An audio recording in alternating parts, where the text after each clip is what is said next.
Just been working the hell out of this thing. Well, not really, but I'm printing the rest of the Raspberry Pi case. I had to see if I got a fan laying around somewhere. I like the case, so I decided to print it. So I'm printing the other half of it right now. So it came out okay. There's a little stringiness. I printed this one too, um, and it boogered up these things a little bit.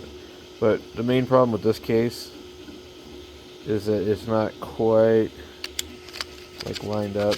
It's a snap together case. You see right there. So we have tabs and stuff. I gotta get in there and clean them up, and if I do that, then it'll fit better. So I mean, it was a cool case to print. Then it was what I printed to see if this thing was really gonna print anything about that size. I haven't printed anything as wide as the damage area originally. But anyway, so I learned some more stuff about the ham clock. So if you take your mouse here, in case you don't want a woke looking rainbow thing,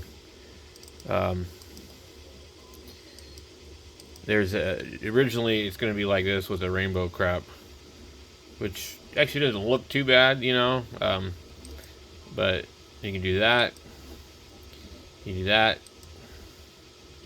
You pick a couple different colors. So go with that. And then if you click on the call sign, I don't know if it has to be over there. Okay, so if you click on it over here, it changes that. Okay, if you click on it over here, it changes the call sign.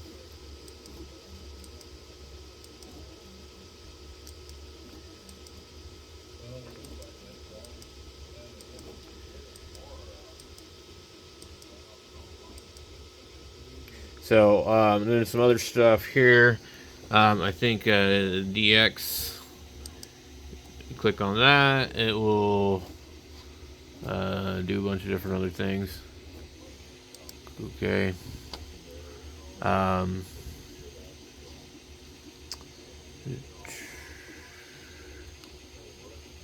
Why? That's interesting. I saw something else with like a little banner down here. So that right there is supposed to be that, I guess. Well, if you click on anything here, it'll show you a bunch of different stuff. And you click like, let's click over there. I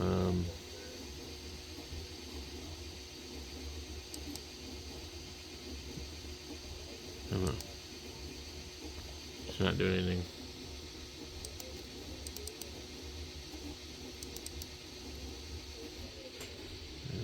Okay. So it's actually kind of slow. Alright, so we clicked on that.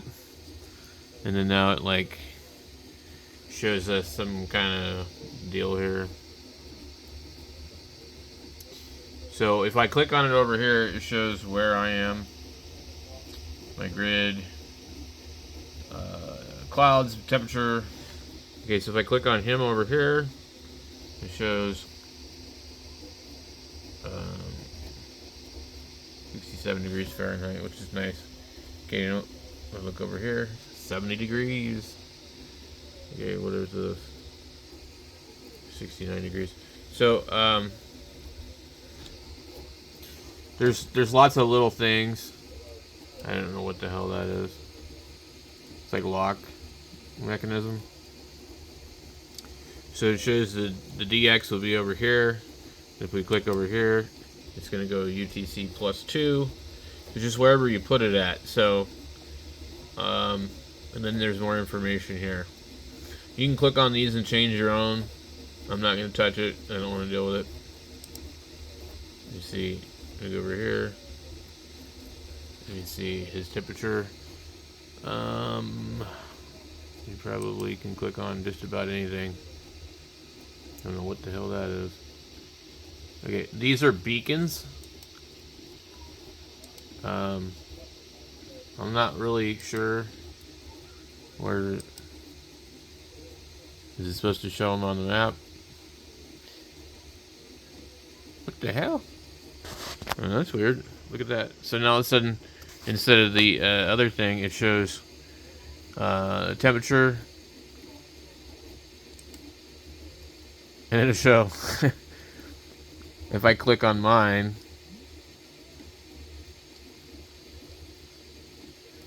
Anyway, I was trying to click on these beacons over here. I wonder if this blue means that this person's on that band. There's just lots of stuff. So, weather connection failed. Okay.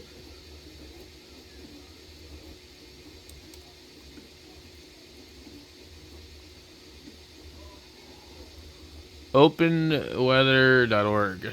Okay.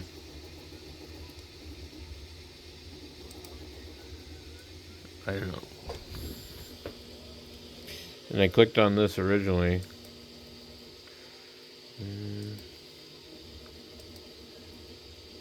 So when you click on this, all of a sudden the sunspot number comes back. And I'm trying to figure out how the hell I got the weather to show up.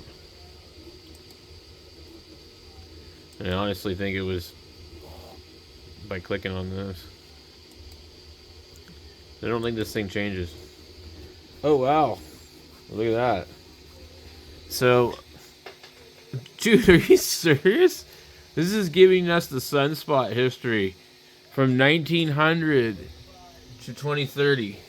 We can clearly see here in the 1960s, it was some serious sunspot activity. And during the CB craze, it's really not that serious. Funny that it disappeared. Okay. Anyway, so I'm digging the ham clock, and I think you guys should get a Raspberry Pi and run one. I'm pretty sure you can run it on any of the older Raspberry Pis. I'm pretty sure you can run it on the Pi Zero. In fact, I saw a video of it. The only thing with the Pi Zero is you need an adapter from the Mini to that. So, I wish these things were cheaper. They were kind of cheap for a while, and then they kind of went up. But, anyway, I'm just finishing some stuff up here. And, it is time for me to retire to bed. So, we got the ham clock going, got the printer going. Printed this upgraded fan shroud. I'm not sure if I care for it. So, anyway, we got the other print cable holder that I printed. I like that one better than the other one. The other one, it bunches the cable up. It does the trick. I mean, the cable's not going to come out with this, but I just I prefer this method a little bit better. You don't distort the cable, you know, and it'll stay flat. So if I ever take this off, it's not going to look like somebody screwed with the cable.